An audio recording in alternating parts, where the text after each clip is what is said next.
श्री राधे श्याम। आज हम अध्याय 17 का पाठ करेंगे।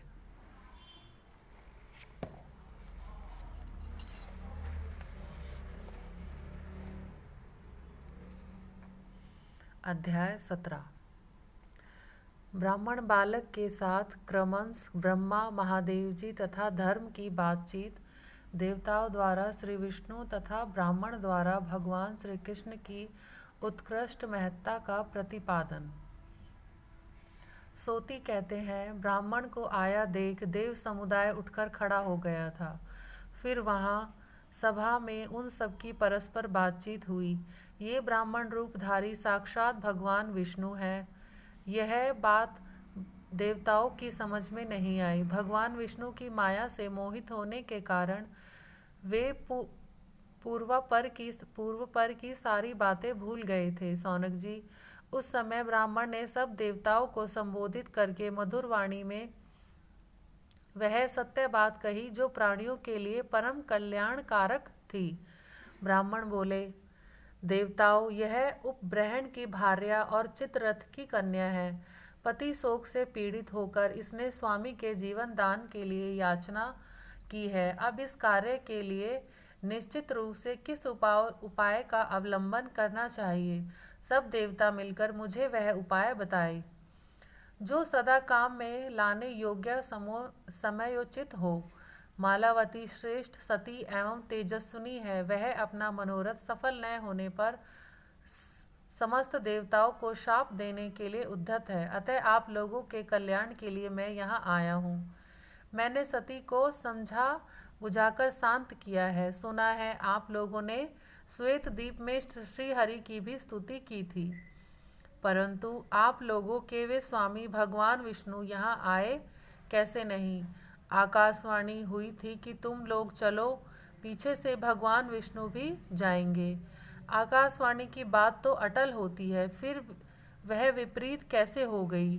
ब्राह्मण की यह बात सुनकर साक्षात जगत गुरु ब्रह्मा ने परम मंगलमय सत्य एवं हितकर बात कही। ब्रह्मा जी बोले, मेरे पुत्र नारद ही शापवश उपब्रहण नामक गंधर्व हुए थे।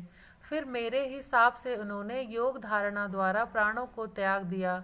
भूतल पर उपब्रहण की स्थिति 1,00,000 युग तक नियत की गई थी। इसके बाद वे शूद्र योनि में पहुंचकर उस शरीर को त्यागने के बाद फिर मेरे पुत्र के रूप में प्रतिष्ठित हो जाएंगे। भूतल पर उनके रहने का जो समय नियत था उसका कुछ भाग अभी शेष है। उसके अनुसार इस समय इनकी आयु अभी 1 सहस्त्र वर्ष तक और बाकी है। मैं स्वयं भगवान विष्णु की कृपा से उपब्रहण को जीवन दान दूंगा, जिससे इस देव समुदाय को शाप का स्पर्श न हो। वह उपाय मैं अवश्य करूंगा। ब्राह्मण, आपने जो यह कहा कि यहाँ भगवान विष्णु क्यों नहीं आए, सो ठीक नहीं है, क्योंकि भगवान विष्णु तो सर्वत्र विद्यमान है। वे ही सबके आत्मा हैं। सबका आत्मा का पृथक शरीर कहाँ होता है? वे स्वेच्छा में पर ब्रह्म परमात्मा भक्तों पर अनुग्रह करने के लिए ही दिव्य शरीर धारण करते हैं। वे सनातन देव सर्वत्र हैं, सर्वज्ञ हैं और सबको देखते हैं। विष धातु व्याप्तिवाचक है और गुण का अर्थ सर्वत्र है। वे सर्वात्मा श्रीहरि सर्वत्र व्यापक है, इसीलिए विष्णु कहे गए हैं। कोई अपवित्र हो या पवित्र अथवा किसी भी अवस्था में क्यों न हो, जो कमल नयन भगवान विष्णु का स्मरण करता है वह बाहर भीतर सहित पूर्णतः पवित्र हो जाता है। ब्राह्मण, कर्म के आरंभ, मध्य और अंत में जो श्री विष्णु का स्मरण करता है उसका वैदिक कर्म सांगोपांग पूर्ण हो जाता है। जगत की सृष्टि करने वाला मैं विधाता, संहारकारी हर तथा कर्मों के साक्षी धर्म, ये सब जिनकी आज्ञा के परिपालक हैं, जिनके भय और आज्ञा से काल समस्त लोगों का संहार करता है, यम पापियों को दंड देता है और मृत्यु सबको अपने अधिकार में कर लेती है। सर्वेश्वरी, सर्वाध्या और सर्वजननी प्रकृति भी जिनके सामने भयभीत रहती हैं तथा जिनकी आज्ञा का पालन करती हैं। वे भगवान विष्णु ही सबके आत्मा और सर्वेश्वर हैं। महेश्वर बोले, ब्राह्मण, ब्रह्मा जी के जो सुप्रसिद्ध पुत्र हैं उनमें से किसी के वंश में तुम्हारा जन्म हुआ है। वेदों का अध्ययन करके तुमने कौन सा सार तत्व जाना है? विप्रवर, तुम किस मुनींद्र के शिष्य हो और तुम्हारा नाम क्या है? तुम अभी बालक हो तो भी सूर्य से बढ़कर तेज धारण करते हो। तुम अपने तेज से देवताओं को भी तिरस्कृत करते हो, परंतु सबके हृदय में अंतर्यामी आत्मा रूप से विराजमान हमारे स्वामी सर्वेश्वर परमात्मा विष्णु को नहीं जानते हो। यह आश्चर्य की बात है। उन परमात्मा के ही त्याग देने पर देहधारियों का यह शरीर गिर जाता है और सभी सूक्ष्म इंद्रिय वर्ग एवं प्राण उसके पीछे उसी तरह निकल जाते हैं जैसे राजा के पीछे उसके सेवक जाते हैं। जीव उन्हीं का प्रतिबिंब है।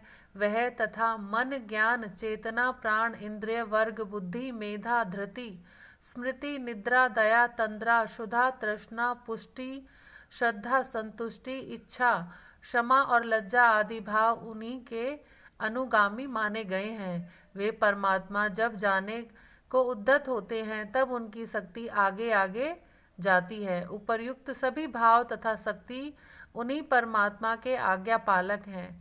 देह में जब तक ईश्वर की स्थिति है तभी तक देहधारी जीव सब प्रकार के कर्म करने में समर्थ होता है। उन ईश्वर के निकल जाने पर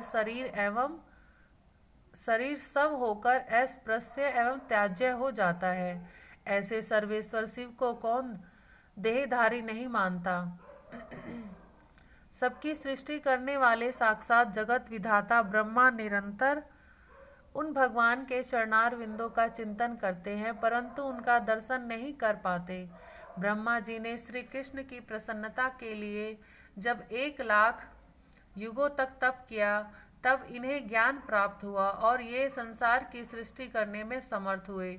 मैंने भी श्री हरि की आराधना करते हुए सुदीर्घ काल तक, जिसकी कोई गणना नहीं है, तप किया, परंतु मेरा मन नहीं भरा। भला मंगलकारी प्राप्ति से कौन तृप्त होता है? अब मैं समस्त कर्मों से निष्प्रह हो अपने 5 मुखों से उनके नाम और गुणों का कीर्तन एवं गान करता हुआ सर्वत्र घूमता रहता हूँ। उनके नाम और गुणों के कीर्तन का ही यह प्रभाव है कि मृत्यु मुझसे दूर भागती है। निरंतर भगवान नाम का जप करने वाले पुरुष को देखकर मृत्यु पलायन कर जाती है। चिरकाल तक तपस्या पूर्वक उनके नाम और गुणों का कीर्तन करने से ही मैं समस्त ब्रह्मांडों का संहार करने में समर्थ एवं मृत्युंजय हुआ हूँ। समय आने पर मैं उन्हीं श्रीहरि में लीन होता हूँ तथा पुनः उन्हीं से मेरा प्रादुर्भाव होता है। उन्हीं की कृपा से काल मेरा संहार नहीं कर सकता और मौत मुझे मार नहीं सकती। ब्राह्मण, जो श्री कृष्ण गोलोक धाम में निवास करते हैं वे ही वैकुंठ और श्वेत द्वीप में भी हैं। जैसे आग और उसकी चिंगारियों में कोई अंतर नहीं है, उसी प्रकार अंशी और अंश में भेद नहीं है।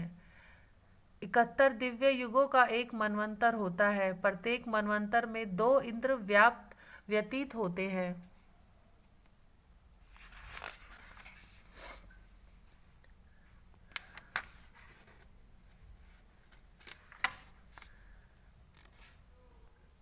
इंद्र के गत होने पर ब्रह्मा जी का 1 दिन होता है। इसी संख्या से विशिष्ट 100 वर्षों की आयु वाले ब्रह्मा जी का जब पतन होता है तब परमात्मा विष्णु के नेत्र की एक पलक गिरती है। मैं परमात्मा श्री कृष्ण की एक श्रेष्ठ कला मात्र हूँ, अतः उनकी महिमा का पार कौन पा सकता है? मैं तो कुछ भी नहीं जानता। सौनक, ऐसा कहकर भगवान शंकर वहां चुप हो गए। तब समस्त कर्मों के साक्षी धर्म ने अपना प्रवचन आरंभ किया। धर्म बोले, जिनके हाथ, पैर तथा सबको देखने वाले नेत्र सर्वत्र विद्यमान हैं, जो सबके अंतरात्मा रूप से प्रत्यक्ष हैं, तथापि दुरात्मा पुरुष जिन्हें नहीं देख या समझ पाते, उन सर्वव्यापी प्रभु के सब देश, काल और वस्तुओं में विद्यमान होने पर भी जो तुमने यह कहा कि अभी तक भगवान विष्णु इस सभा में नहीं आए, ऐसा किस बुद्धि से निश्चय किया? तुम्हारी यह बात सुनकर मुनियों को भी मति भ्रम हो सकता है।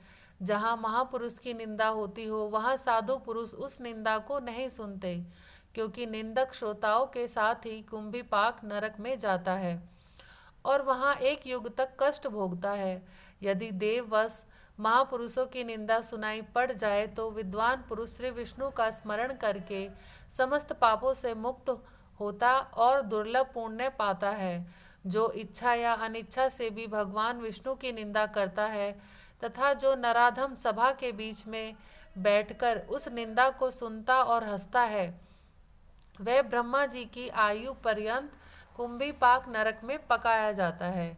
जहाँ श्री हरि की निंदा होती है, वह स्थान मदिरा पात्र की भांति अपवित्र माना जाता है।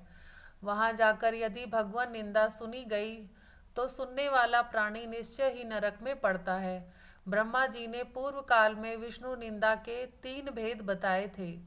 एक तो वह जो परोक्ष में निंदा करता है, दूसरा वह जो श्रीहरि को मानता ही नहीं है, तथा तीसरी कोटि का निंदक वह ज्ञानहीन नराधम है जो दूसरे देवताओं के साथ उनकी तुलना करता है।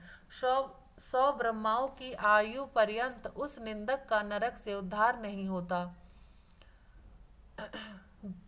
जो नराधम गुरु एवं पिता की निंदा करता है, वह चंद्रमा और सूर्य की स्थिति पर्यंत कालसूत्र नरक में पड़ा रहता है। भगवान विष्णु तीनों लोकों में सबके गुरु, पिता, ज्ञानदाता, पोषक, पालक, भय से रक्षक तथा वरदाता हैं। इन तीनों की बात सुनकर वे ब्राह्मण शिरोमणि हंसने लगे। फिर उन देवताओं से मधुर वाणी में बोले। ब्राह्मण ने कहा, हे धर्मशाली देवताओं, मैंने भगवान विष्णु की क्या निंदा की है? श्री हरि यहाँ नहीं आए, इसीलिए आकाशवाणी की बात व्यर्थ हो गई है। यही तो मैंने कहा है। देवेश्वरों, धर्म के लिए सच बोलो। जो सभा में बैठकर पक्षपात करता है, वे अपनी 100 पीढ़ियों का नाश कर डालता है। आप लोग भावुक हैं, बताइए तो सही, यदि विष्णु सदा और सर्वत्र व्यापक हैं, तो आप लोग उनसे वर मांगने के लिए श्वेत द्वीप में क्यों गए थे? अंश और अंशी में भेद नहीं है तथा आत्मा में भी भेद का अभाव है। यदि यही आपका निश्चित मत है तो बताइए, श्रेष्ठ पुरुष कला का त्याग करके पूर्णतम की उपासना क्यों करते हैं? यद्यपि पूर्णतम भगवान श्री कृष्ण की कोटि जन्मों तक आराधना करके भी उन्हें वश में कर लेना अत्यंत कठिन है और असाधु पुरुषों के लिए तो वे सर्वथा असाध्य हैं। तथापि लोगों की बलवती आशा उन्हीं की सेवा करना चाहती है। क्या छोटे और क्या बड़े, सभी परम पद को पाना चाहते हैं। जैसे बौना अपने दोनों हाथों से चंद्रमा को छूना चाहे, उसी तरह लोग उन पूर्णतम परमात्मा को हस्तगत करना चाहते हैं। जो विष्णु हैं, वे एक विषय में रहते हैं, विश्व के अंतर्गत श्वेत द्वीप में निवास करते हैं। आप ब्रह्मा, महादेव, धर्म तथा दिशाओं के स्वामी दिक्पाल भी एक देश के निवासी हैं। ब्रह्मा, विष्णु और शिव आदि देवेश्वर, देव समूह और चराचर प्राणी ये सब भिन्न भिन्न ब्रह्मांडों में अनेक हैं। उन ब्रह्मांडों और देवताओं की गणना करने में कौन समर्थ है? उन सबके एकमात्र स्वामी भगवान श्री कृष्ण हैं, जो भक्तों पर अनुग्रह करने के लिए दिव्य विग्रह धारण करते हैं, जिसे सभी पाना चाहते हैं। वह सत्यलोक या नित्य वैकुंठ धाम समस्त ब्रह्मांडों से ऊपर है। उससे भी ऊपर गोलोक है, जिसका विस्तार 50 करोड़ योजन है। वैकुंठ धाम में वे सनातन श्री हरि 4 भुजाधारी लक्ष्मीपति के रूप में निवास करते हैं। वहाँ सुनंद, नंद और कुमुद आदि पार्षद उन्हें घेरे रहते हैं। गोलोक में वे सनातन देव, जो भुजाओं से युक्त राधा वल्लभ श्री कृष्ण रूप से निवास करते हैं। वहाँ बहुत सी गोपांगनाएं, गौवे तथा द्विभुज गोप पार्षद उनकी सेवा में उपस्थित रहते हैं। वे गोलोकाधिपति श्री कृष्ण ही परिपूर्णतम ब्रह्म हैं। वे ही समस्त देहधारियों के आत्मा, वे सदा स्वेच्छामय रूप धारण करके दिव्य वृंदावन के अंतर्गत रास मंडल में विहार करते हैं। दिव्य तेजो मंडल ही उनकी आकृति है।